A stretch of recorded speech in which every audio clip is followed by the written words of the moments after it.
ಮಕರ ರಾಶಿಯವರ ಶತ್ರು ರಾಶಿ ಯಾವುದು ಅಂದ್ರೆ ಮಕರ ರಾಶಿ, ಮಕರ ಲಗ್ನದಲ್ಲಿ ನೀವೇನಾದ್ರೂ ಹುಟ್ಟಿದ್ರೆ ಈ ವಿಡಿಯೋ ಕೇವಲ ನಿಮಗೋಸ್ಕರ ಮಾತ್ರ. ಈ ಮಾಹಿತಿಯನ್ನ ಯಾರೂ ಕೂಡ ನಿಮಗೆ ತಿಳಿಸ್ಕೊಡೋದಿಲ್ಲ. ನಿಮ್ಮ ಜೀವನದಲ್ಲಿ ಕಷ್ಟಗಳು ಬಂದಾಗ ವಿಶೇಷವಾಗಿ ನೀವು ಮಾಡಬೇಕಾಗಿರುವ ಪರಿಹಾರವನ್ನ ತಿಳಿಸ್ಕೊಡ್ತಾ ಇದ್ದೇನೆ. ಈ ರೀಲ್ ಕಳೆದೋಗೋದಕ್ಕಿಂತ ಮುಂಚೆ ವಿಡಿಯೋನ ಸೇವ್ ಮಾಡ್ಕೊಂಡು ನಮ್ಮ ಪೇಜ್ ನ ಫಾಲೋ ಮಾಡ್ಕೊಳ್ಳಿ. ಈ ರಾಶಿಯವರು ಲೆಕ್ಕಾಚಾರವನ್ನ ಸರಿಯಾಗಿ ಮಾಡ್ತಾ ಇರ್ತಾರೆ, ಬುದ್ಧಿವಂತರಾಗಿರ್ತಾರೆ, ತಮ್ಮ ಚಾಕಚಕ್ಯತೆಯನ್ನ ಸರಿಯಾದ ರೂಪದಲ್ಲಿ ಪ್ರದರ್ಶಿಸ್ತಾರೆ. ಕೈ ಹಿಡಿದ ಕೆಲಸದಲ್ಲಿ ಎಷ್ಟೇ ಕಷ್ಟ ಆಗ್ತಾ ಇದ್ರು, ಎಷ್ಟೇ ನಷ್ಟ ಆಗ್ತಾ ಇದ್ರು ಅದನ್ನ ಸಂಪೂರ್ಣ ಮಾಡದೆ ಬಿಡೋದಿಲ್ಲ. ಅಧಿಕಾರವನ್ನ ಚೆನ್ನಾಗಿ ರೂಢಿಸ್ಕೊಳ್ತಾರೆ.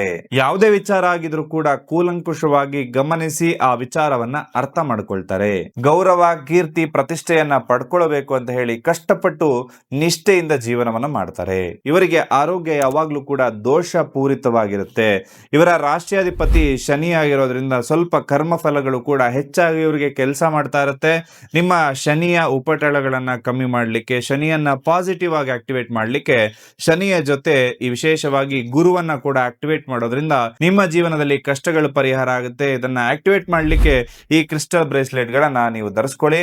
ನಿಮಗೆ ಅದೃಷ್ಟ ತರುವಂತಹ ಬಣ್ಣ ಕಪ್ಪು ಬಣ್ಣ ಮತ್ತು ನೀಲಿ ಬಣ್ಣ ಆಗಿರುತ್ತೆ. ನಿಮಗೆ ಅದೃಷ್ಟ ತರುವಂತಹ ಸಂಖ್ಯೆ 6 ಮತ್ತು 8 ಆಗಿರುತ್ತೆ. ಅದೃಷ್ಟ ವಾರ ಶನಿವಾರ, ಶುಕ್ರವಾರ ಆಗಿರುತ್ತೆ. ಅದೃಷ್ಟ ದೇವತೆ ಹನುಮಂತನ ಆರಾಧನೆಯನ್ನು ಮಾಡಿಕೊಳ್ಳಿ. ನಿಮ್ಮ ಮಿತ್ರ ರಾಶಿ ಕುಂಭ ರಾಶಿ ಆಗಿರುತ್ತೆ.